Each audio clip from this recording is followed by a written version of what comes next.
کسی جگہ سے یہ آواز آتی ہے السلام علیک ایھا النبی ورحمۃ اللہ وبرکاتہ، حضرت ابو بکر صدیق رضی اللہ عنہ پریشان ہو جاتے ہیں، میں ہوں اور میرے ساتھ آقا نامدار حضرت رسول پاک صلی اللہ علیہ وسلم ہیں، اور ان کے ساتھ حضرت ابو بکر صدیق حضرت عمر رضی اللہ عنہ ہیں، یہ آواز کہاں سے آ رہی ہے؟ اللہ کے نبی حضرت رسول پاک صلی اللہ علیہ وسلم اس آواز کو سن کر جواب دیتے ہیں وعلیک السلام یا ایھا الحجر، اللہ کے نبی صلی اللہ علیہ وسلم جواب بھی دیتے ہیں، اور حضرت ابو بکر صدیق رضی اللہ عنہ کو بڑا تعجب ہوتا ہے، اللہ کے نبی سے پوچھتے ہیں اے نبی صلی اللہ علیہ وسلم، ہمارے تین کے علاوہ یہاں اور کوئی نہیں نظر آ رہا ہے، یہ آواز کہاں سے آئی ہمیں سمجھ میں نہیں آیا، اور آواز پر آپ نے ان کا جواب بھی دیا۔ تو اللہ کے نبی صلی اللہ علیہ وسلم ارشاد فرماتے ہیں کہ اے میرے صحابہ، یہ وہ پتھر ہے جس نے میری نبوت کو تسلیم کر کے میرے اوپر سلامتی کی دعا پیش کروائی، جس کی دعا میں نے بھی اس کی سلامتی کی دعا مرحمت کرا۔ تو ایک پتھر بے جان چیز جس کو پتھر کہا جاتا ہے، اس نے بھی نبی کو پہچان لیا، السلام علیکم ایھا النبی کے ترانے گائے، نبوت کی سلامتی پیش فرمائی، لیکن انسان وہ جاہل ہے کہ پتھر کے پہچاننے کے باوجود بھی انسان پہچاننے کے لیے نبی کو تیار نہیں۔ میرے واجب الاحترام عزیز بزرگان دین اور نوجوان عزیز دوستوں، گھروں میں رہنے والی عزیز ماں بہنیں، اللہ تبارک و تعالیٰ نے ہم سب کی کامیابی کے لیے، ہم سب کو راستہ دکھانے کے لیے، ہم سب کو سچائی کا طریقہ بتانے کے لیے، ہم سب کی رہبری کے لیے، رہنمائی کے لیے، ہم سب کو دنیا میں کامیابی دلانے کے لیے، ہم سب کو جہنم سے بچا کر جنت میں پہنچانے کے لیے، اور اللہ کے یہاں سفارش فرما کر ہم سب کو جنت میں لے جانے کے لیے اللہ تبارک و تعالیٰ نے رحمت للعالمین محمد عربی سرکار کونین تاجدار برہا حضرت رسول پاک صلی اللہ علیہ وسلم کو دنیا کے اندر مبعوث فرمایا۔ اللہ کے نبی وہ نبی تھے جن کی گواہی آسمانوں نے دی، جن کی گواہی زمین نے دی، جن کی گواہی دریاؤں نے دی، جن کی گواہی ہواؤں نے دی، جن کی گواہی درختوں نے دی، جن کی گواہی پتوں نے دی، جن کی گواہی پتھروں نے دی، جن کی گواہی شجر و حجر، شمال و جنوب، مشرق و مغرب، تحت و عرش معلیٰ، زمین کے کونے کونے میں، آسمان کے کنارے کنارے میں، یہاں تک کہ خود رب کائنات نے یہ کہہ دیا میرا محبوب وہ محبوب ہے جہاں کہیں میرا تذکرہ ہوگا لا الہ الا اللہ کہہ کر وہی میرے محبوب صلی اللہ علیہ وسلم کا تذکرہ ہوگا محمد رسول اللہ صلی اللہ علیہ وسلم کے نام سے۔ اللہ تبارک و تعالیٰ نے میرے اور آپ کے آقا حضرت پیارے حبیب کائنات فخر رسول سرکار حبیب صلی اللہ علیہ وسلم کو اس امت کا آخری نبی بنا کر دنیا کے اندر پیدا فرمایا۔ ہمارے اور آپ کے آقا حضرت محمد عربی صلی اللہ علیہ وسلم آخری نبی بنا کر دنیا کے اندر بھیجے گئے، اور یہ امت ان کی آخری امت ہے۔ اس کے بعد نہ کوئی نبی دنیا کے اندر پیدا کیے جائیں گے اور نہ ہی کوئی اس کے بعد دوسری امت آئے گی۔ یہ امت کا سلسلہ قیامت تک جاری و ساری رہے گا۔ جیسے اللہ تعالیٰ قیامت کے دنیا کے اندر نازل کرنے کا فیصلہ فرمائیں گے تو یہ امت بھی ختم ہو جائے گی، اس کے بعد کوئی امت دنیا کے اندر نہیں آئے گی۔ ہاں ایک نبی حضرت عیسیٰ علیہ السلام دنیا کے اندر قیامت کے قریب تشریف لائیں گے، لیکن وہ نبی بنا کر دنیا کے اندر بھیجے نہیں جائیں گے، بلکہ وہ تو اس امت کے امتی بنا کر بھیجے جائیں گے۔ تو اس سے معلوم ہو گیا کہ میرے اور آپ کے آقا حضرت رسول پاک صلی اللہ علیہ وسلم اس امت کے آخری نبی ہیں۔ اس کے بعد نہ کوئی نبی پیدا کیا جائے گا اور نہ ہی کوئی نبی دنیا کے اندر بھیجا جائے۔ اسی لیے پہلے دیگر حضرات انبیاء علیہ السلام، حضرت آدم علیہ السلام سے لے کر حضرت عیسیٰ علیہ السلام تک، اور میرے اور آپ کے آقا حبیب کبریا حضرت محمد رسول اللہ صلی اللہ علیہ وسلم تک، دونوں حضرات انبیاء علیہ السلام اور میرے اور آپ کے آقا حضرت رسول اللہ صلی اللہ علیہ وسلم کے درمیان دو فرق پائے گئے ہیں۔ پہلا فرق تو یہ تھا کہ اللہ تبارک و تعالیٰ پہلے نبیوں کو کسی خطے کے لیے، کسی قبیلے کے لیے،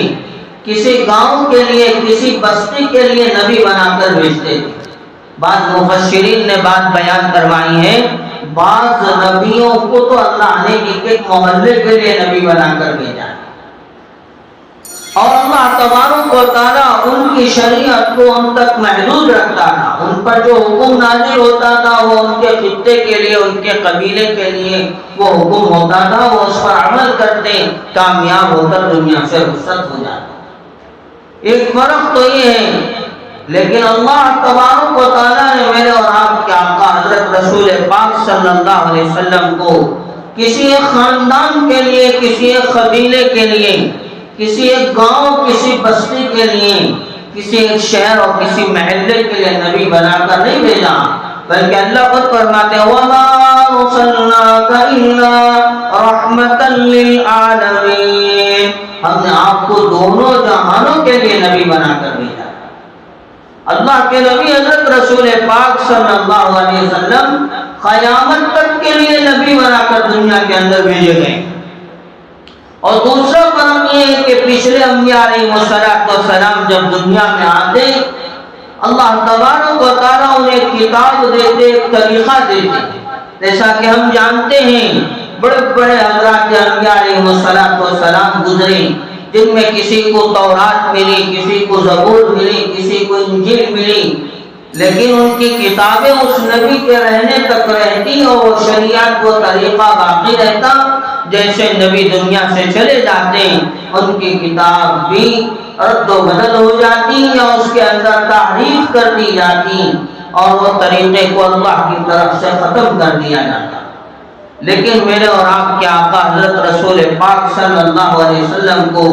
اللہ تعالیٰ نے جو کتاب الہی، کتاب ہدایت، کتاب قرآن مجید دیا، وہ قرآن مجید کا طریقہ بس میرے اور آپ کے آقا حضرت رسول پاک صلی اللہ علیہ وسلم کے دنیا میں باقی رہنے تک نہیں تھا، بلکہ وہ طریقہ، وہ کتاب ہدایت، وہ قرآن مجید قیامت تک چلے گی۔ اللہ نے میرے اور آپ کے آقا حضرت رسول پاک صلی اللہ علیہ وسلم کو وہ کتاب مرحمت فرمائی جس طریقے پر لوگ قیامت تک چلیں گے، اور اس کتاب کو نہ بدلا جائے گا، نہ اس کے اندر تعریف کی جائے گی، نہ اس کے اندر کسی طریقے کا کوئی فرق آئے گا، کوئی اس کے اندر کسی طرح کی تبدیلی نہیں لائی جائے گی، بلکہ وہ طریقہ، وہ شریعت اللہ کی طرف سے قیامت تک جاری و ساری رہے گی۔ لیکن اللہ کے نبی حضرت رسول پاک صلی اللہ علیہ وسلم نے حدیث پاک میں ارشاد فرمایا ہے، میری امت کے لیے میری طرف سے رہبری ہے کہ میرے دنیا سے چلے جانے کے بعد سیکون فی امتی کذابون ثلاثون، آقا نامدار حضرت رسول پاک صلی اللہ علیہ وسلم نے ارشاد فرمایا میرے دنیا سے چلے جانے کے بعد جھوٹے نبوت کے دعوے کرنے والے نبی پیدا ہو جائیں۔ وہ خود یہ دعویٰ کریں گے کہ میں بھی نبی ہوں، میں حضرت مہدی ہوں، بعض لوگ کہیں گے، بعض لوگ کہیں گے کہ میں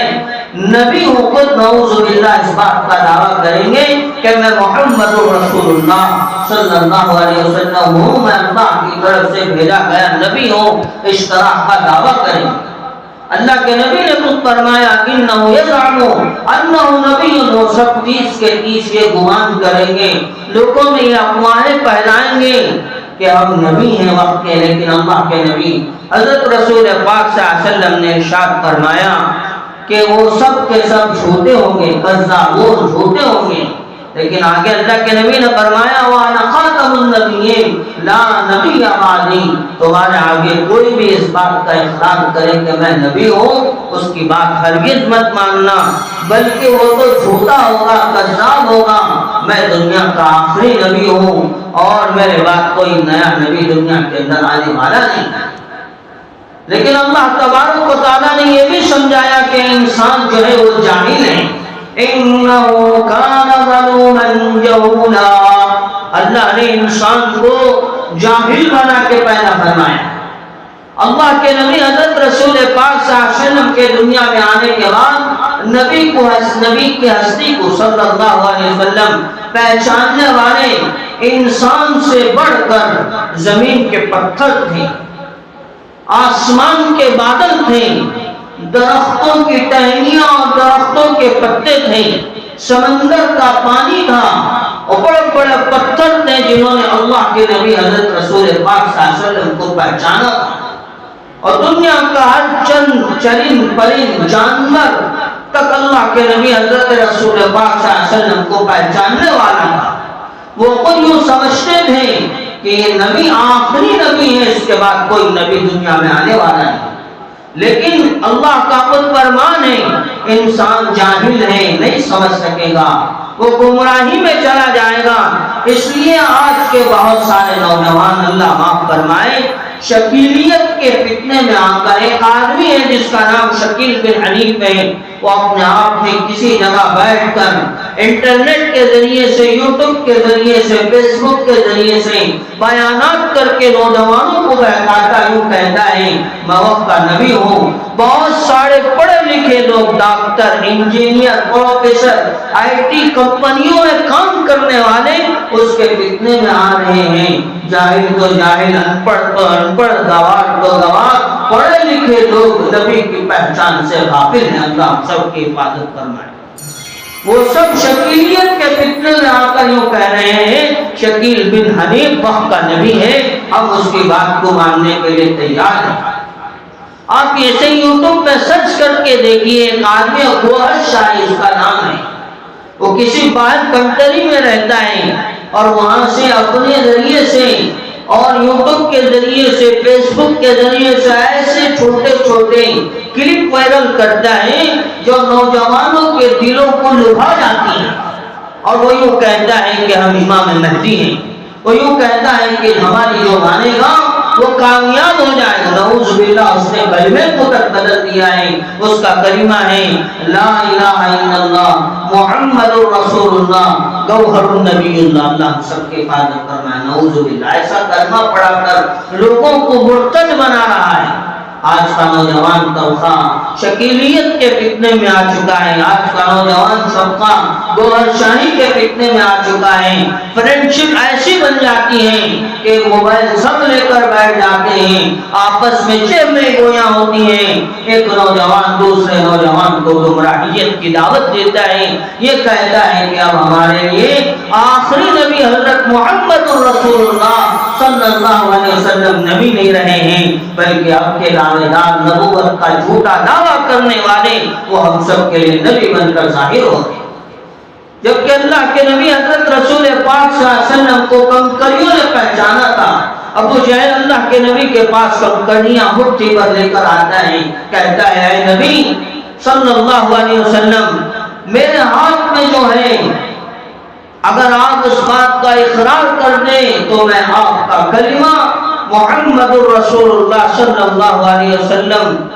جس بات کی گواہی دیتے ہیں اس بات کی گواہی دے کر میں بھی ایمان میں داخل ہو جاؤں۔ اللہ کے نبی صلی اللہ علیہ وسلم نے ارشاد فرمایا اے ابو جہل میں بتاؤں کہ تیرے ہاتھ میں کیا ہے یا وہی بتائیں تیرے ہاتھ میں جو ہے؟ تو ان کنکریوں نے بھی بتایا اشہد ان لا الہ الا اللہ و اشہد ان محمد عبدہ و رسولہ، اور اس بات کی گواہی دی کہ تیرے آگے جو کھڑے ہیں وہ آخری نبی محمد رسول اللہ صلی اللہ علیہ وسلم۔ لیکن جاہل ہے انسان، اپنے آنکھوں سے اللہ کے نبی کے معجزے کو دیکھ رہا ہے، اللہ کے نبی حضرت رسول پاک صلی اللہ علیہ وسلم کے اللہ کی طرف سے بھیجے جانے کے سچے پکے نبی کی تسلیمیت کو دیکھ رہا ہے، مگر جہالت کے نتیجے میں یوں کہتا ہے اے محمد صلی اللہ علیہ وسلم نعوذ باللہ تو بڑا جادوگر ہے، تو میرے اوپر جادو کرنے سے بڑھ کر ان کنکریوں پہ بھی جادو کر دیا۔ وہ تو جہالت کے نشے میں پڑا ہوا تھا، اللہ کی طرف سے اس کے بچپن سے ہی ماں کے پیٹ میں ہی گمراہی لکھتی تھی، تو اللہ کی طرف سے وہی فیصلہ تھا، اسے ہدایت کہاں ملنے والی تھی۔ تو ایسا جن کے ذہنوں پر جہالت کا پردہ پڑ جاتا ہے، وہ لوگ بھی آخری نبی کو نبی تسلیم کرنے کے لیے تیار نہیں ہوتے۔ ایک مرتبہ حضرات شیخین رضی اللہ عنہما کے ساتھ اللہ کے نبی صلی اللہ علیہ وسلم راستے میں جا رہے ہوتے ہیں۔ شیخین سے مراد حضرت ابو بکر صدیق رضی اللہ عنہ اور حضرت عمر فاروق رضی اللہ تعالیٰ عنہ، تین بزرگ احباب میرے اور آپ کے آقا حضرت رسول پاک صلی اللہ علیہ وسلم کے ساتھ راستے میں جا رہے ہیں۔ کسی جگہ سے یہ آواز آتی ہے السلام علیکم ایھا النبی ورحمۃ اللہ وبرکاتہ۔ حضرت ابو بکر صدیق رضی اللہ عنہ پریشان ہو جاتے ہیں، میں ہوں اور میرے ساتھ آقا نامدار حضرت رسول پاک صلی اللہ علیہ وسلم ہیں، اور ان کے ساتھ حضرت ابو بکر صدیق حضرت عمر رضی اللہ عنہ ہیں، یہ آواز کہاں سے آ رہی ہے؟ اللہ کے نبی حضرت رسول پاک صلی اللہ علیہ وسلم اس آواز کو سن کر جواب دیتے ہیں وعلیکم السلام یا ایھا الحجر۔ اللہ کے نبی صلی اللہ علیہ وسلم جواب بھی دیتے ہیں، اور حضرت ابو بکر صدیق رضی اللہ عنہ کو بڑا تعجب ہوتا ہے، اللہ کے نبی سے پوچھتے ہیں اے نبی صلی اللہ علیہ وسلم، ہمارے دین کے علاوہ یہاں اور کوئی نہیں نظر آ رہا ہے، یہ آواز کہاں سے آئی ہمیں سمجھ میں نہیں آیا، اور آواز پر آپ نے ان کا جواب بھی دیا۔ تو اللہ کے نبی صلی اللہ علیہ وسلم ارشاد فرماتے ہیں کہ اے میرے صحابہ، یہ وہ پتھر ہے جس نے میری نبوت کو تسلیم کر کے میرے اوپر سلامتی کی دعا پیش کروائی، جس کی دعا میں نے بھی اس کی سلامتی کی دعا مرحمت کروائی۔ تو ایک پتھر بے جان چیز جس کو پتھر کہا جاتا ہے، اس نے بھی نبی کو پہچان لیا، السلام علیکم ایھا النبی کے ترانے گائے، نبوت کی سلامتی پیش فرمائی، لیکن انسان وہ جاہل ہے کہ پتھر کے پہچاننے کے باوجود بھی انسان پہچاننے کے لیے نبی کو تیار نہیں۔ ایک مرتبہ اللہ کے نبی حضرت رسول پاک صلی اللہ علیہ وسلم قضائے حاجت کے لیے جنگل تشریف لے جاتے ہیں۔ پہلے دور میں تو آج کی طرح ویسٹرن انڈین کوئی بھی طرح کا نظام نہیں تھا، جسے ضرورت سے فارغ ہونا پڑتا وہ کسی دور لوگوں کی آبادی سے باہر چلا جاتا اور اپنی ضرورت سے فارغ ہو کر واپس تشریف لاتا۔ اور ایسے ہی اللہ کے نبی حضرت رسول پاک صلی اللہ علیہ وسلم کو جب قضائے حاجت کی ضرورت سے فارغ ہونے کی ضرورت پڑتی، اللہ کے نبی صلی اللہ علیہ وسلم دور تشریف لے جاتے اور فارغ ہو کر واپس تشریف لاتے۔ جیسے ہی فارغ ہونے کے لیے جنگلوں کے درمیان جاتے ہیں تو کوئی آسرا نظر نہیں آتا، تو اتنے میں اللہ کے نبی حضرت رسول پاک صلی اللہ علیہ وسلم آجو باجو والے درختوں کو سلام عرض کر یوں کہتے ہیں میرے آسرے کا انتظام کرو، تو سارے کے سارے درخت اپنے جڑوں سے اکھڑتے ہوئے حضرت رسول پاک صلی اللہ علیہ وسلم کے لیے آسرے کا نظام فرماتے ہیں۔ حاضر یا ایھا النبی، یہ کہتے ہوئے کہ اے نبی صلی اللہ علیہ وسلم، ہم آپ کے آسرے کے لیے حاضر ہیں۔ تو وہ درخت اپنی جڑوں کو سمیٹتے ہوئے زمین سے نکلتے ہیں اور اللہ کے نبی حضرت رسول پاک صلی اللہ علیہ وسلم کی ضرورت کو پورا کرنے کے لیے آسرے کا کام دیتے ہیں۔ تو ان درختوں نے نبی کو پہچانا، مگر انسان جاہل ہو کر اپنے نبی کو نہیں پہچانا۔ وہ ایک معمولی سا انسان جس کے بارے میں خود نبی نے کہا ہے آخری وقت وہ آئے گا جس وقت بہت سارے نبوت کے دعوے کرنے والے پیدا کر دیے جائیں گے، تو میں اس سے آگاہ کرتا ہوں کہ تم ان کے جھمیلے میں مت آنا، ان کی نبوت کا اقرار مت کرنا، نبی تو میں آخری نبی ہوں۔ اللہ کا کلام خود کہتا ہے، کسی اور کی بات ہو یا نہ ہو، خود اللہ کہتے ہیں ما کان محمد ابا احد من رجالکم ولکن رسول اللہ وخاتم النبیین. اللہ فرماتے ہیں کہ ما کان محمد ابا احد من رجالکم، تم میں سے ایک نبی ہوگا جس کا نام محمد ہوگا. اور اللہ خود فرماتے ہیں انا خاتم النبیین، کہ وہ آدمی جو ہوگا یعنی وہ محمد صلی اللہ علیہ وسلم جن کی ہستی کا ترانہ اللہ کی طرف سے ہم سب کے درمیان پیش کیا گیا ہے، وہ خاتم النبیین ہوں گے، یعنی اس امت کے آخری نبی ہوں گے جن کے بعد کوئی نبی دنیا کے اندر آنے والا نہیں ہوگا.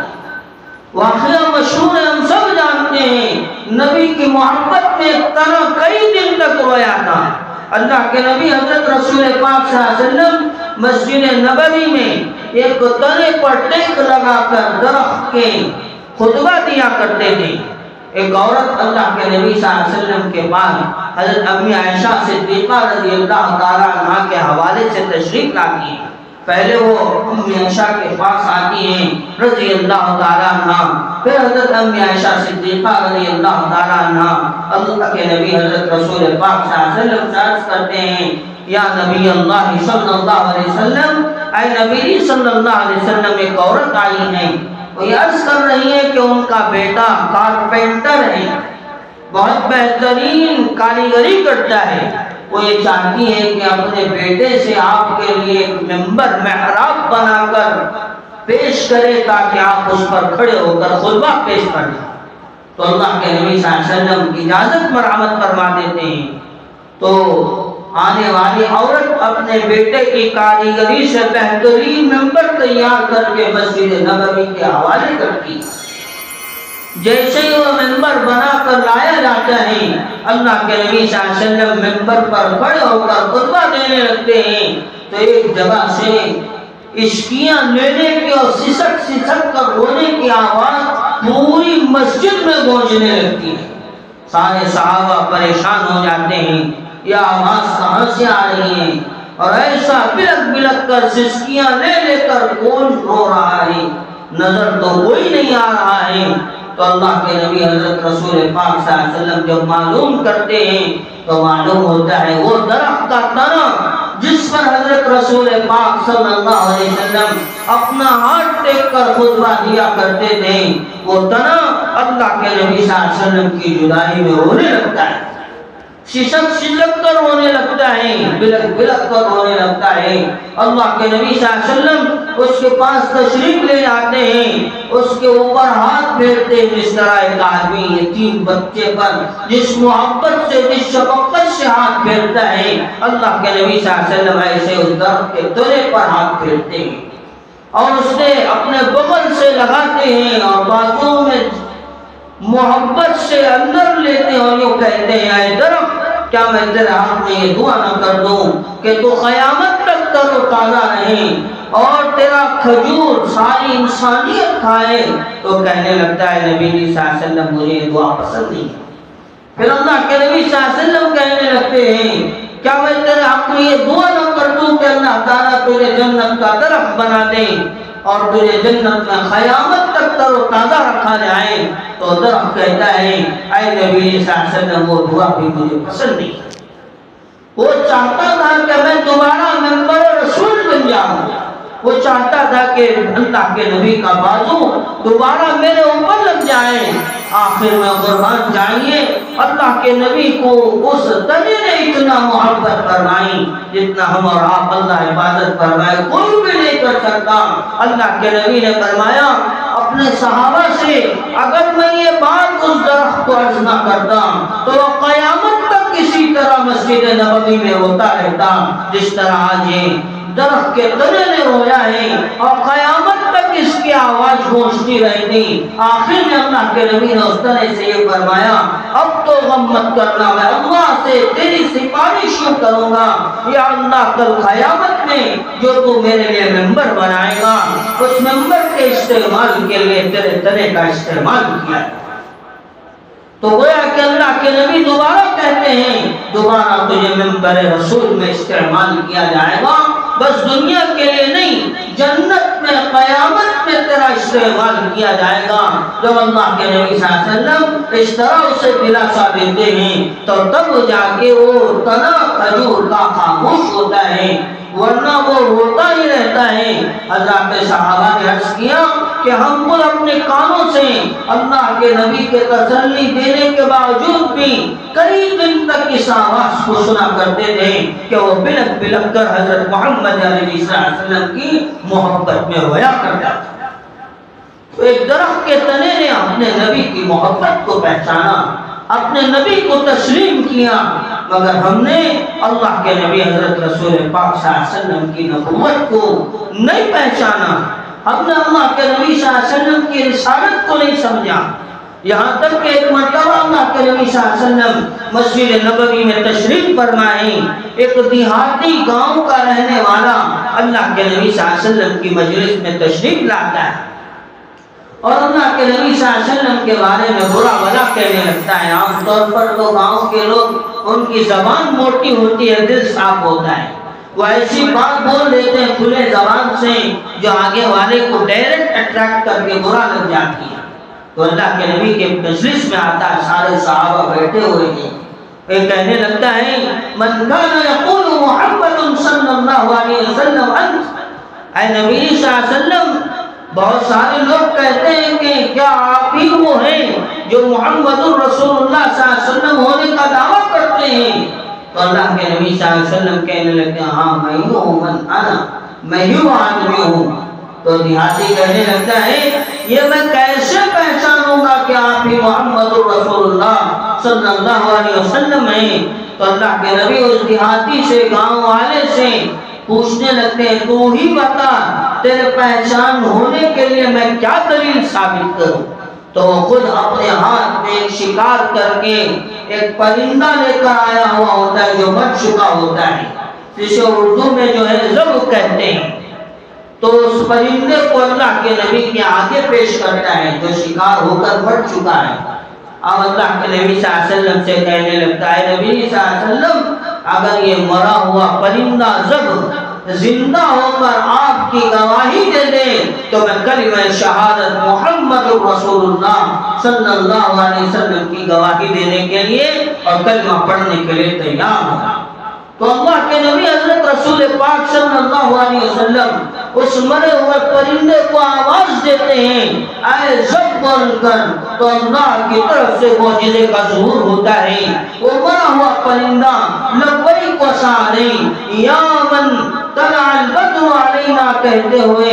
اللہ کے نبی حضرت رسول پاک صلی اللہ علیہ وسلم کی ایک آواز پر لبیک کہتا ہوا زندہ ہو جاتا ہے۔ یوں کہتا ہے اے نبی صلی اللہ علیہ وسلم آپ کو ساری کائنات کے لیے نبی بنا کر ضرور بھیجے گئے ہیں، اب سب کے لیے سلامتی والے ہیں، لیکن میرے لیے زیادہ سلامتی کی بات ہے کہ آپ نے مجھے اے ذبح کہہ کر پکارا ہے۔ یوں کہتا ہوا اللہ کے نبی صلی اللہ علیہ وسلم کے جواب میں لبیک و سعدیک کہتا ہوا شکار کیا ہوا مرا ہوا پرندہ زندہ ہو جاتا ہے۔ اب اللہ کے نبی صلی اللہ علیہ وسلم اس سے پوچھتے ہیں کہ من انت ربک، اے پرندے بتا تیرا رب کون ہے؟ تو وہ پرندہ کہنے لگتا ہے میرا رب وہ ہے جس کی بادشاہت آسمانوں پر ہے اور جس کا عرش جو ہے ساتوں آسمانوں کے اوپر ہے۔ وہ پرندہ کہتا ہے جس کا حکم ساتوں زمینوں پر چلتا ہے۔ وہ پرندہ کہتا ہے کہ جس کا سمندروں میں نظام ہے پانی کا اور جس کا چرچا ہے ہواؤں میں، جس کا لوگ شوق رکھتے ہیں جنت کے طلب کرنے میں اور جس کے ڈر سے خوف رکھتے ہیں جہنم سے بچنے میں، جس کی محبت میں لوگ جنت کو حاصل کرنا چاہتے ہیں، جس کے ڈر میں لوگ جہنم سے بچنا چاہتے ہیں، میں اس رب کو اپنا رب مانتا ہوں۔ پھر اللہ کے نبی صلی اللہ علیہ وسلم اس سے پوچھتے ہیں بتا من انا، میں کون ہوں؟ تو کہنے لگتا ہے انت رسول اللہ صلی اللہ علیہ وسلم وانا خاتم النبیین، اے نبی صلی اللہ علیہ وسلم آپ تو رسول اللہ صلی اللہ علیہ وسلم ہیں، اللہ کے بھیجے ہوئے نبی ہیں، وانا خاتم النبیین اور آپ آخری نبی ہیں، آپ کے بعد کوئی نبی دنیا کے اندر آنے والا نہیں۔ تو ایک گزر مرا ہوا پرندہ اللہ کے نبی صلی اللہ علیہ وسلم کے رسول ہونے کی گواہی دیتا ہے، اور آپ کے آخری نبی ہونے کی بھی گواہی دیتا ہے کہ آپ کے بعد دنیا میں کوئی نبی آنے والا نہیں ہے۔ تو ایک پرندہ مرا ہوا جس کا شکار کر دیا گیا تھا، وہ اللہ کے نبی کو نبی پہچانتا ہے اور اللہ کے نبی کو آخری نبی تسلیم کرتا ہے۔ آج ہم یوٹیوب کے ذریعے سے، فیس بک کے ذریعے سے، دیگر جتنے بھی سوشل میڈیا کے پروگرام ہیں، اس کے ذریعے سے اللہ کے نبی صلی اللہ علیہ وسلم کے بارے میں شک کرنے لگ جاتے ہیں۔ اللہ ہم سب کی حفاظت فرمائے۔ آج کا نوجوان یوں طبقہ اس بات کی خواہش رکھتا ہے کہ ہمیں جنت بھی مل جائے، راحت بھی مل جائے، ہماری عبادت میں سہولت کی ہو جائے، ہم دنیا میں بھی کامیاب ہو جائے، آخرت میں بھی کامیاب ہو جائے، ایسی سوچ رکھتا ہے۔ حالانکہ ایسا ہرگز ہونے والا نہیں ہے۔ آدمی جب یہ چاہتا ہے کہ اپنے کو کچھ ملے، اس کے لیے ضروری ہے کہ وہ محنت کرے، قربانی دے، تب جا کے اسے کچھ نہ کچھ ملتا ہے۔ اور ہر چیز میں آسانی کے ساتھ مل جائے یہ بڑی مشکل چیز ہے، ہرگز نہیں ہو سکتا ہے۔ آدمی کو کسی بھی طرح آسانی کے ساتھ کوئی چیز مل نہیں سکتی ہے۔ اگر آدمی آسانی کو تلاش کرتے ہوئے بڑی چیز کی امید میں جاتا ہے تو دو چیزوں کے بہکاوے میں آ جاتا ہے، یا تو کرتے کرتے تھک جاتا ہے یا اس کو چھوڑ دیتا ہے، دو میں سے ایک کام ضرور ہوتا ہے۔ یا آدمی اس راستے سے ہی بھٹک جاتا ہے کہ راستہ اچھا نہیں لگ رہا ہے، چلو یہ راستہ ہی چھوڑ دیتے۔ کیوں؟ اس لیے کہ اس نے آسانی چاہی، بہت بڑی چیز کی امید میں ایسا ہرگز نہیں ہو سکتا ہے۔ تو اس کے لیے آج کا نوجوان طبقہ اس بات میں بہت زیادہ منہمک ہو چکا ہے کہ اس کے آگے جب بھی کوئی دین کا مسئلہ آتا ہے وہ انٹرنیٹ کو اپنا رسول تسلیم کرتا ہے اور اپنا رہبر تسلیم کرتا ہے اور اس کے ذریعے سے معلوم کرنے کی کوشش کرتا ہے۔ جبکہ ہمیں معلوم ہونا چاہیے انٹرنیٹ کے بہت سارے ویب سائٹ جو ہیں ایسے لوگ چلاتے ہیں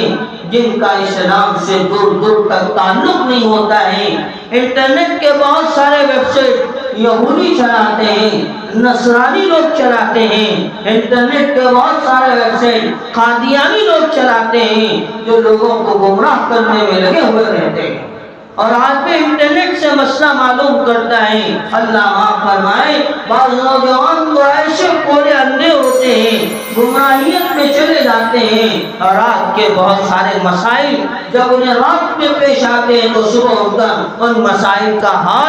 حل انٹرنیٹ سے تلاش کرتے ہیں، جس کی وجہ سے اور زیادہ گمراہ ہو جاتے ہیں۔ اللہ ہم سب کی حفاظت فرمائے۔ یہی حال چل رہا ہے کہ وہ لوگ جو نوجوانوں کو، نئی نسل کو گمراہ کر کے ان کے دلوں سے اسلام کو کھوکھلا کرنا چاہتے ہیں، ان کی زندگیوں کو بدلنا چاہتے ہیں تاکہ ارتداد کا شکار ہو جائیں اور غیر لڑکی سے ان نوجوان مسلمان لڑکے کا رشتہ جڑ جائے اور مسلمان لڑکی کا غیر مسلم لڑکے سے رشتہ جڑ جائے تاکہ اسلام دنیا سے ناپید نعوذ باللہ ختم ہو جائیں اور اسلام کے ماننے والے ختم ہو جائیں۔ یاد رکھیے دنیا کے اندر اسلام اسی وقت ختم ہوگا جب اسلام کے ماننے والے، اس پر چلنے والے، اس پہ عمل کرنے والے ختم ہو جائیں گے تو اسلام بھی دنیا سے ختم ہو جائے گا۔ جب تک دنیا کے اندر اسلام کے ماننے والے، اس پر چلنے والے، اس کے اپنانے والے باقی رہیں گے، اللہ تبارک و تعالیٰ اسلام کو بلند و بالا کرتے رہیں گے۔ تو یہی سازشیں رچی جا رہی ہیں۔ پرسوں حال کا ایک واقعہ ہے، ہم جانتے ہیں، زیادہ دور کی بات نہیں ہے، بنگلور ہی کا واقعہ ہے۔ تقریباً 4 غیر مسلم لڑکوں نے ایک مسلمان لڑکی کا نعوذ باللہ گلا کاٹ دیا، اسے استعمال کیا گیا، اپنی خواہشوں میں ڈبایا گیا، پھر جب ضرورت پوری ہو گئی اس کو کاٹ دیا گیا۔ اور ایسے ہی ایک سیاستدان کہتا ہے اپنی تقریر میں کہ جو غیر مسلم لڑکا مسلم لڑکی کو اپنے جھمیلے میں پھنسائے گا ہم اسے گورنمنٹ سے نوکری برآمد کریں گے،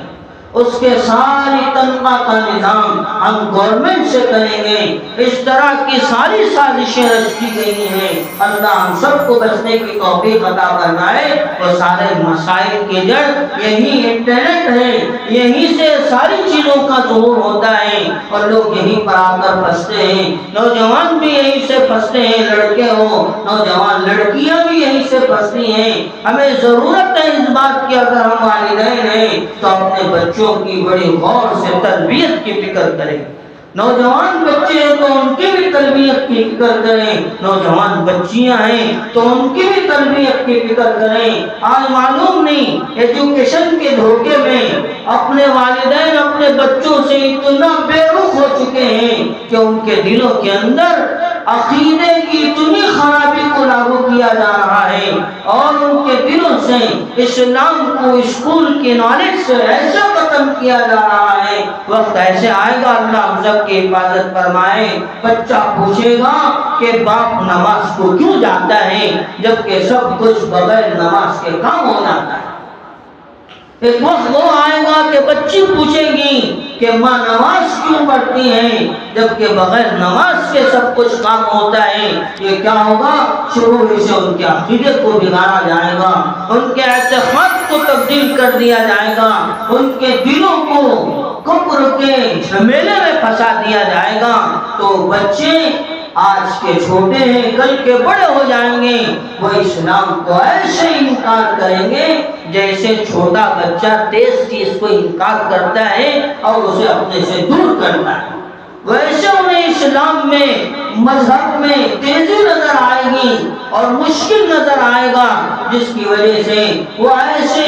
چیزوں کے حوالے ہو جائیں گے جہاں آسانی دکھے گی, جہاں اسلام کچھ بھی نہیں ہوگا, بس گمراہی ہوگی. آج اس بات کی ضرورت ہے کہ ہمارے دنیا سے چلے جانے کے بعد اگر ہمارے بچے اسلام پر باقی رہیں تو ہمیں ابھی سے فکر کرنے کی ضرورت ہے, ان کی تربیت پوری طرح ہو جائے, ورنہ ہم اگر چلے جائیں گے معلوم نہیں ہمارے بچوں کا ہماری نسلوں کا کیا حال ہوگا. یہ سارا نظام دنیا کے اندر بنا دیا گیا ہے, ساری جال بچھا دی گئی ہے اور ساری چیزیں ہم دیکھ رہے ہیں. اللہ جس دن جن کو بچانے کا فیصلہ کر رہے ہیں وہی لوگ محفوظ ہیں, ورنہ عام طور پر لوگ سارے کے سارے جھمیلے میں آتے جا رہے ہیں, پھنستے جا رہے ہیں. وہ کیا ہو گیا آج والدین کو پتہ نہیں ہے, اپنے بچوں پہ ایسے بھروسہ کر کے حوالے کر دیتے ہیں غیروں کے کہ ان کی زندگیوں کی ان کے نزدیک کوئی اہمیت نہیں ہوتی. ابھی بنگلور کا ایک واقعہ ہے, 2 بچیاں ایک جگہ پڑھنے جایا کرتی تھیں. ہوا ایسا کہ جیسے ہی مکتب کی چھٹی ہو گئی, بڑی عمر والی بچیوں کا وہ مدرسہ تھا, تو بچیاں جیسے ہی چھٹی ہو گئی باہر آتی ہیں, اپنا برقع نکالتی ہیں اور اس کو ایک بیگ میں رکھتی ہیں اور وہ کسی دوسرے دو نوجوانوں کے انتظار میں کھڑی رہتی ہیں. اب مدرسے کی پڑھانے والی آپا جب ان 2 لڑکیوں کو دیکھتی ہیں کہ یہ ہمارے یہاں تو بدلے کے ساتھ آتی ہیں پڑھتی ہیں, جیسے یہاں کا ٹائم ہو گیا ہے اب باہر کھڑے ہو کے بغیر برقعے کے کسی کے انتظار میں لگی ہیں, اپنی پردے کو بسے کش ڈال کر اپنی حیا کو رون کر اپنے چہرے کی زینت کو دوسروں کے آگے کر رہی ہیں. بہتر ہوگا کہ ہم ان کے والدین کو اس کے بارے میں اطلاع کر دیں. تو جیسے ہی مدرسہ پڑھانے والی آپا ان 2 لڑکیوں کی والدہ کو فون کرتی اور یوں کہتی ہیں, آپ کی لڑکیاں ماشاءاللہ مدرسہ تو آئی تھی, جیسے ہی مدرسے کی چھٹی ہو گئی ان لڑکیوں کا یہ حال ہے کہ وہ برقع بیگ میں رکھ کے اپنی فحاشی کو ظاہر کر رہی ہیں, آپ ان کے بارے میں تھوڑا فکر کیجیے. تو جیسے یہ بات کہنا تھا, بجائے والدین اس بات میں غور و فکر کرتے کہ کہیں ایسا ہو ہی نہیں رہا ہے, ہمارے بچے اور بچیاں کہیں گمراہی میں نہیں جا رہی ہیں اور کہیں دوسروں کے جال میں پھنس کے زندگیاں تو برباد نہیں کر رہی ہیں, اس کی فکر کرتے ہوئے فوراً بچیوں کی طرف متوجہ ہوتے ہیں, بلکہ وہ والدین اس کے بجائے ان پڑھانے والی آپا خاتون کو ڈانٹنے لگی اور کہنے لگی, آپ کیا ہماری بچیوں کے بارے میں برا بھلا کہتے ہیں, ہرگز ہماری بچیاں ایسا نہیں کر سکتی، وہ تو بڑے پاک بچیاں ہیں، جبکہ وہ اپنے آنکھوں سے دیکھ رہی ہیں آپا پڑھانے والی ان کا حال ایسا ہے، تو پھر بھی والدین ماننے کے لیے تیار نہیں ہوتی۔ لیکن آج کا نیو زمانہ ہے انٹرنیٹ کا، اتنے میں وہ بھی ہوشیار آپا تھی، ان دونوں کی تصویر کھینچ کر اور ان کی والدہ کے حوالے کرتی ہیں فیس بک واٹس ایپ کے ذریعے سے، تو تب جا کے انہیں یقین ہوتا ہے کہ ہم کیا سوچ رہے ہیں اپنے بچوں کے بارے میں اور ہمارے بچوں کا کیا حال ہے۔ تو ساری چیزیں موبائل کے ذریعے سے لوگوں کے بچوں کی زندگیوں کو، چاہے مرد ہو چاہے لڑکی ہو، کھوکھلا کرنے کے لیے بنائی گئی۔ یہ دجال کے بڑے بڑے فتنوں میں سے کتنا ہے۔ اللہ کے نبی حضرت رسول پاک صلی اللہ علیہ وسلم نے ارشاد فرمایا، قرب قیامت میں آپ کی ضرورت کی چیزوں کو دجال کے فتنوں میں ایسا بدلا جائے گا کہ آدمی اسے احساس تک نہیں کرے گا کہ دجال کا فتنہ ہے، مگر اس فتنے کے اندر مبتلا ہو جائے گا، اس کا عمل شروع کر دے گا اور اس میں وہ پھنستا چلا جائے گا، اتنا پھنسے گا ایمان اس کے دل میں رائی کے دانے کے برابر بھی نہیں رہے گا۔ اور حال یہ ہوگا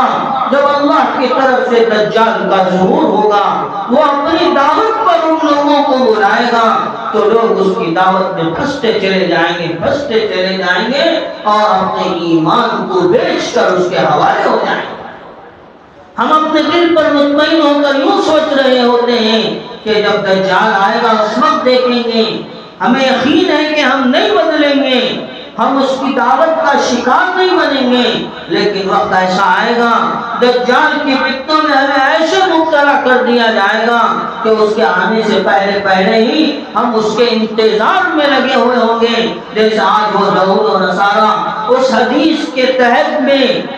انتظار میں لگے ہوئے ہیں کہ دجال آئے گا، ہمارا ساتھ دے گا، ہم مل کر ان کے ساتھ جنگ کریں گے، حالانکہ ایسے ہونے والا نہیں ہے۔ دجال آئے گا، اللہ تبارک و تعالیٰ اپنی طرف سے نظام بنائیں گے، اس کے قتل کا فیصلہ ہوگا، وہ دنیا سے ناپید و برباد ہوگا، لیکن اس سے پہلے وہ ساری چیزیں ہونے سے پہلے ہم اپنے ایمان کی فکر کریں۔ ہمارے دنیا سے جاتے وقت کیا ہمارا ایمان ہمارے ساتھ جائے گا یا نہیں جائے گا، اس کے بارے میں فکر کرنے کی بہت ضرورت ہے۔ آج سب سے بڑا مسئلہ جو ہے عقیدے کا ہے، اور اس میں بھی بڑا مسئلہ عقیدہ ختم نبوت کا ہے کہ آج ہمارا نوجوان طبقہ نبی کو آخری نبی ماننے کے لیے تیار نہیں ہے۔ جو جس طرح کا جال پیش کرتا ہے، آج ہمارا نوجوان طبقہ اس جال میں پھنس جاتا ہے،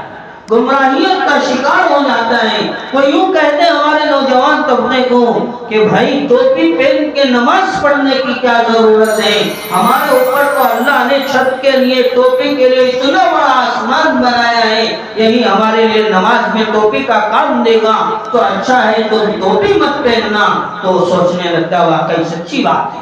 اللہ نے آسمان ہمارے لیے چھت کے لیے ہی بنایا ہے، اب ٹوپی پہننے کی ہمیں کیا ضرورت ہے؟ اس بات کو سوچتا ہوا نماز بغیر ٹوپی کے پڑھنا شروع کر دیتا۔ اگر کوئی پوچھے بھائی آپ بغیر ٹوپی کے نماز کیوں پڑھ رہے ہیں، حوالہ یہ دیتا ہے کہ نبی نے کبھی بھی اپنی زندگی میں ٹوپی نہیں پہنی، یہ علم کی اس کے حق میں گمراہی ہے۔ تو کیا جانتا ہے نبی نے، ہم مانتے زندگی میں کبھی ٹوپی نہیں پہنی ہے، مگر نبی حضرت محمد رسول اللہ صلی اللہ علیہ وسلم نے ساری زندگی پگڑی بنی ہے، تو ساری زندگی پگڑی بن کے نہ زندگی گزار، تو ساری زندگی پگڑی بن کے نماز پڑھ، یہ تو ہوتا نہیں ہے۔ لیکن آسانی کا کام تلاش کرتے ہوئے اللہ کے نبی صلی اللہ علیہ وسلم کی حدیث کا حوالہ دیتے ہوئے آسانی کو اختیار کرنے کے لیے جو ٹوپی پہن رہا ہے اس کو بھی چھوڑنے کے لیے تیار ہو جاتا ہے، جبکہ اللہ کے نبی صلی اللہ علیہ وسلم کے بارے میں آتا ہے اللہ کے نبی نے ٹوپی بھی پہنی ہے۔ اللہ کے نبی صلی اللہ علیہ وسلم جب بھی سر میں تیل ڈالتے تھے تو اس کے اوپر ایک تیلی کی ٹوپی پہنا کرتے تھے، پھر اس کے اوپر پگڑی بنا کرتے تھے، پھر جا کے نماز پڑھا کرتے تھے۔ تو اللہ کے نبی نے ٹوپی بھی پہنی ہے، اللہ کے نبی نے پگڑی بھی بنی ہے۔ ہمیں علم کے بارے میں کچھ معلوم نہیں ہوتا ہے، کوئی یوں کہہ کے پھنسا دیتا ہے کہ بھائی نماز میں ٹوپی کی کیا ضرورت ہے، اللہ نے آسمان کو تیرے سر پر چھت بنایا ہے تو بغیر ٹوپی کے نماز پڑھ لے۔ تو اب ٹوپی جیب میں رکھنا، ڈال کے نماز پڑھنا بڑا مشکل کا کام ہے، اچھا ہے چلو اس بات پہ عمل کرتے اور ٹوپی چھوڑ دیں۔ تو اس طرح نوجوان طبقہ عقیدے کے بہکاوے میں آ کے گمراہ ہونے کے لیے تیار ہو جاتا ہے، حقیقت کو جاننے کے لیے تیار نہیں ہوتا ہے،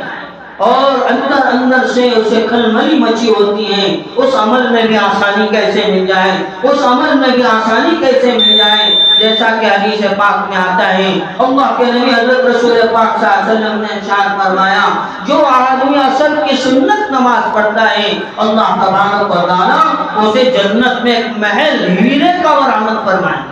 ایک ہی ہیرا ہوگا جس کے اندر تراش کے محل بنایا جائے گا، جس کے اندر 70,000 کمرے ہوں گے اور ہر کمرے کے 70,000 دروازے ہوں گے اور ہر دروازے پر 70,000 اللہ تعالیٰ خادمین کو کھڑا کریں گے۔ تو اس جنتی کا اعزاز کیا ہوگا جس کو اللہ تعالیٰ ہیرے کا محل برآمد فرمائیں گے، جبکہ اللہ کے نبی نے وہ حدیث ارشاد فرمائی ہے جو عصر کی سنت پڑھے گا اللہ تعالیٰ اسے یہ ہیرے کا محل برآمد فرمائیں گے۔ اب آدمی نوجوان آسانی تلاش کرتا ہے کہ جو اللہ کے نبی نے عصر کی جو سنت پڑھی ہے وہ سنت مؤکدہ ہے یا غیر مؤکدہ ہے، کہ وہ پڑھنے سے ثواب ہے یا نہ پڑھنے سے گناہ ہے، جبکہ وہ سنت تو غیر مؤکدہ ہے، پڑھنے تو ثواب ہے، نہ پڑھنے پر کوئی گناہ نہیں ہے۔ تو ابھی اپنے دل میں مطمئن ہوتا ہے کہ اللہ کے نبی صلی اللہ علیہ وسلم نے ارشاد فرما دیا ہے نہ پڑھیں گے کوئی بات نہیں ہے، چلو آسانی کے لیے اس کو چھوڑ ہی دیا جائے، اب ہمیں پڑھنے کی کیا ضرورت ہے۔ لیکن اللہ کے نبی نے کتنی بڑی حدیث ارشاد فرمائی ہے، اگر آدمی کوشش کرے گا سنت ادا کرے گا اللہ تبارک و تعالیٰ کل قیامت کے دن ہیرے والا محل اسے مرحمت فرمائیں گے۔ کتنی بڑی خوش نصیبی کی بات ہے۔ یہ ساری چیزیں دنیا کے دل کے اندر آنے کی وجہ سے ہمارے دلوں کے اندر سے جنت کی نیکی کی محبت ختم ہو چکی ہے۔ اب آدمی اس کو کرنے کے لیے تیار نہیں ہوتا ہے، بھلے 5 منٹ موبائل چلانے کے لیے تیار ہو جائے گا، واٹس ایپ دیکھنے کے لیے تیار ہو جائے گا، میسج پڑھنے کے لیے تیار ہو جائے گا، فیس بک دیکھنے کے لیے تیار ہو جائے گا، یوٹیوب میں نئے چیزوں کے بارے میں معلوم کرنے کی فکر میں لگ جائے گا، لیکن اللہ کے حکم کو زندہ کرنے کے لیے 5 منٹ کو قربان کرنے کے لیے تیار نہیں آتا۔ یہ دجالی فتنہ ہے جس نے لوگوں کو گھیر لیا ہے، جو اللہ کے حکم سے دور کرنے کی فکر میں لگا ہوا ہے، لوگوں کے ایمان کو خراب کر رہا ہے اور لوگوں کو اللہ سے اللہ کے نبی سے دور کر رہا ہے۔ وہ وقت ایسا تھا حضرات صحابہ کے درمیان ایسی کوئی چیز نہیں تھی، وہ بس اللہ کو مانتے تھے، اللہ کے نبی کے طریقے پر چلتے تھے، جیسے دل میں چاہتے تھے اللہ زمین و آسمان کے فیصلے ویسے فرماتے تھے۔ اللہ کے نبی حضرت رسول پاک صلی اللہ علیہ وسلم کی صحبت کی برکت نہیں، حضرات صحابہ بنتے چلے گئے تھے، سوکھے کھیت میں جاتے 2 رکعت نماز پڑھتے اللہ سے کہتے یا اللہ میری روزی کا مسئلہ اس کھیت سے ہے مگر یہ سوکھ چکا ہے، اس کے لیے پانی کا نظام فرما دے۔ اللہ تعالیٰ آسمانوں سے بارش برسا کر ان کی کھیتی کے کھلیان کو برباد کرنے کے آباد کر دیتے، ان کی روزی کا نظام وہی سے ہو جاتا۔ تو زندگیوں میں ساری چیزیں نہیں تھیں، بس اللہ کا حکم نبی کا طریقہ تھا، ہمیشہ اللہ کے ماننے والے اور ہمیشہ نبی کے طریقے پہ چلنے والے بن کے زندگی گزارتے تھے۔ اللہ تعالیٰ آسمانوں سے رحمت کے دروازے ان کے لیے کھول دیتے تھے، زمینوں سے برکت کے دروازے ان کے لیے کھول دیتے تھے۔ آج ہم جہاں بھی قدم رکھتے ہیں مصیبت ہی مصیبت نظر آتی ہیں، پریشانی نظر آتی ہیں، ہمارا ہوتا ہوا کام بیچ میں آ کے بگڑ جاتا ہے۔ تو وجہ کیا ہے؟ ہم نے اللہ کو اپنی زندگیوں سے دور کر دیا، نبی کی پہچان کو چھوڑ کر آسانی اختیار کرنے میں لگ گئے، اور یہ بھی معمولی ہے، یہ بھی معمولی ہے، یہ بھی معمولی ہے، اس طرح سوچ کر اللہ کے ہر حکم کو معمولی سمجھ کر اپنی زندگی سے دور کر دیا۔ تو اللہ نے بھی ہمیں اور آپ کو اپنے فضل سے دور کر دیا۔ خود اللہ کے نبی حضرت رسول پاک صلی اللہ علیہ وسلم نے ارشاد فرمایا ہے قیامت کے قریب وہ دور آئے گا لوگ کیڑے مکوڑوں کی طرح مریں گے مگر اللہ کو اس کی کچھ بھی پرواہ نہیں ہوگی۔ آج ہم دیکھ رہے ہیں اپنی آنکھوں سے وہی وقت چل رہا ہے، انسان کی زندگی کی اہمیت 1 روپیے سے بھی کم پہ آ گئی ہے۔ اگر کوئی آدمی سامنے والے کو 5 روپیہ نہیں دیتا ہے تو ہاتھ میں چاقو لے کے کھڑا ہو جاتا ہے، تو میرا پیسہ واپس کر ورنہ تیری زندگی کو میں تیرے سے چھین لوں گا۔ اس طرح کا معاملہ دنیا کے اندر کیا جا رہا ہے۔ کیا ہو گیا؟ ہم نے دنیا کی عزت کو اپنی زندگی میں بسا لیا تو اللہ کی نگاہ میں ہماری زندگی کی ذلت ہو گئی، ہم اللہ کی نگاہ میں بیکار ہو گئے۔ تو ساری چیزیں اپنے بچوں کے عقیدے کے مطابق ہیں کہ ہم اپنے بچوں کا بھی سے عقیدہ بنانے کی فکر کریں اور اپنے درمیان میں ان باتوں کا ہمیشہ تذکرہ کرتے رہیں۔ دیکھو اللہ ایک ہی ہے اور اللہ کے نبی حضرت رسول پاک صلی اللہ علیہ وسلم کو اللہ نے دنیا میں نبی بنا کر اور آخری نبی بنا کر بھیجا ہے، اور اس کے بعد کوئی دنیا میں نیا نبی نہ پیدا ہو سکتا ہے نہ ہوگا۔ جو بھی پیدا ہوگا وہ جھوٹا ہوگا، کذاب ہوگا، وہ اپنے جھانسے میں پھنسا کر اس کی دنیا بھی برباد کرے گا، آخرت بھی برباد کرے گا۔ ان باتوں کے بارے میں خود بھی غور کریں۔ خود اللہ کا فرمان ہے، ایک شکیل بن حنیف کیا کہتا ہے کہ میں وقت کا نبی ہوں۔ اللہ خود کہتے ہیں ما کان محمد ابا احد من رجالکم ولکن رسول اللہ وخاتم النبیین، کہ تمہارے درمیان ایک آدمی ہوگا جو اللہ کے رسولوں میں سے ایک رسول ہوگا، وہ خاتم النبیین، جو آخری نبی ہے، ان کے بعد کوئی نبی نہیں ہوں گے، جو بھی نبی بنے گا وہ جھوٹا ہوگا۔ اور ہمارے نوجوان اللہ معاف فرمائے گوہر شاہی کے کلپوں کو ایسا دیکھتے ہیں، ان کی اللہ نے اس کی زبان میں کیا تاثیر رکھے معلوم نہیں ہے، وہ نوجوانوں کے دلوں کو اپنی طرف اپنے چھوٹے چھوٹے کلپ سے ایسے ڈباتا ہے ہر نوجوان اس کے جھانسے میں آ جاتا ہے۔ نعوذ باللہ، اللہ معاف فرمائے۔ اب ہمیں اس بات کا ڈر ہے کہ کہیں وہ خود خدائی کا دعویٰ نہ کر دے۔ اللہ ہم سب کی حفاظت فرمائے۔ آپ اس کے بارے میں سرچ نہ کریں تبھی بہتر ہے، اور جو نوجوان اس کے جھانسے میں آ گئے ہیں وہ اپنے آپ کو بچانے کی پوری فکر کریں۔ وہ کسی غیر کنٹری میں رہ کر یوٹیوب میں اپنے کلپوں کے ذریعے سے لوگوں کے ایمان کو برباد کرنے کی فکر کر رہا ہے، اور ایسی چیزوں کو اپنے بیان میں پیش کرتا ہے کہ جس کے بارے میں سمجھنا بہت مشکل ہو جاتا ہے۔ علم نہ ہونے کے نتیجے میں آدمی اس کے جھانسے میں آ جاتا ہے اور اپنے عقیدے کو بگاڑ کر ایمان سے مرتد ہونے کے لیے تیار ہو جاتا ہے۔ اور یہ ساری چیزیں ہمارے نوجوان طبقوں پر ہوتی جا رہی ہیں۔ ابھی سے ہمیں اس کی حفاظت کی ضرورت ہے، ورنہ ایک وقت وہ آئے گا ان کا ایمان ان کی زندگیوں سے نکل جائے گا۔ آخری واقعہ بتا کر بات ختم کرتا ہوں کہ باہر ملک کا ایک واقعہ ہے کہ میاں بیوی دونوں آدمی نیک تھے،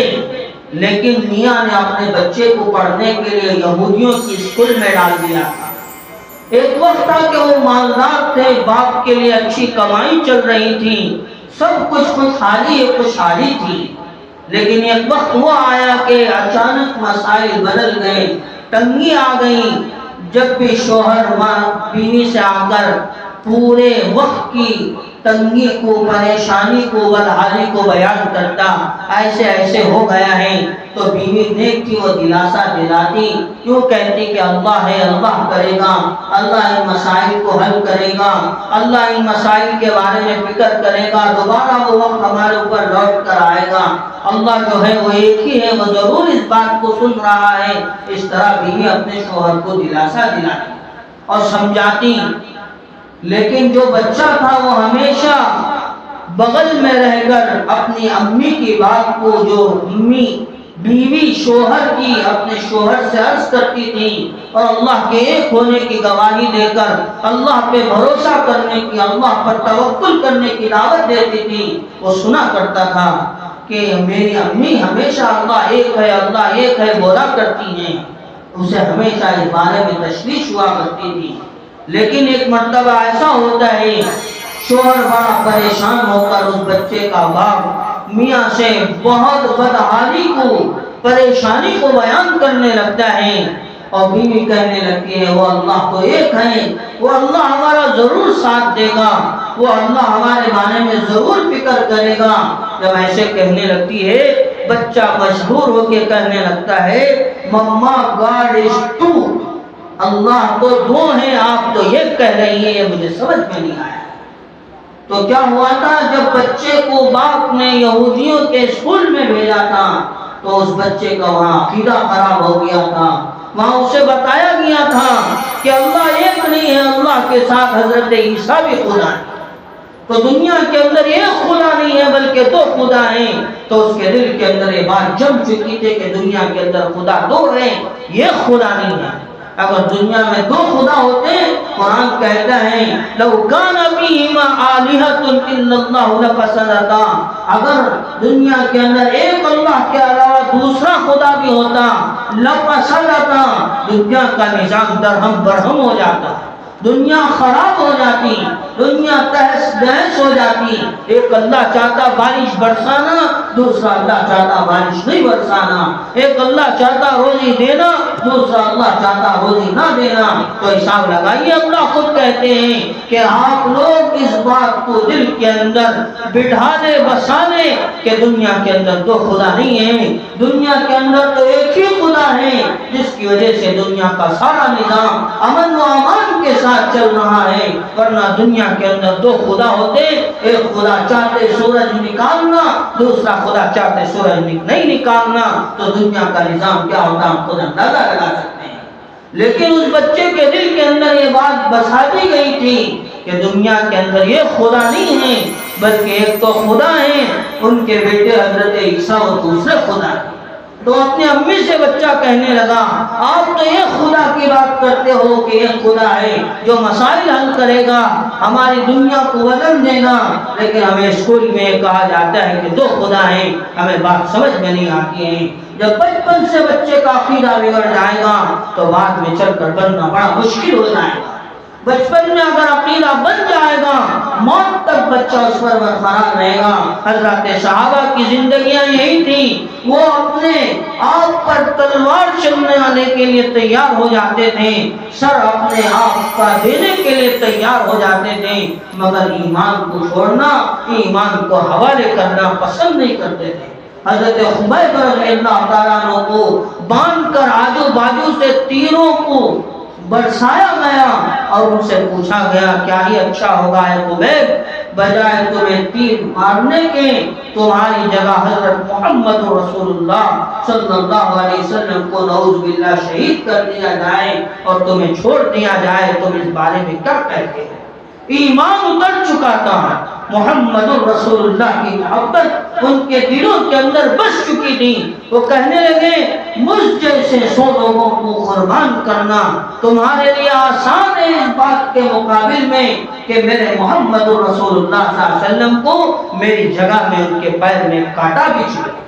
یہ محبت تھی حضرات صحابہ کی، ان کا عقیدہ بن چکا تھا، جس کی وجہ سے ان کی زندگیاں بنتی چلی گئی، وہ کامیاب بنے، اللہ نے ان کی کامیابی کی گواہی دنیا کے اندر پیش فرمائی۔ ہم بھی اسی امت میں سے ہیں، ہم دوسرے نہیں۔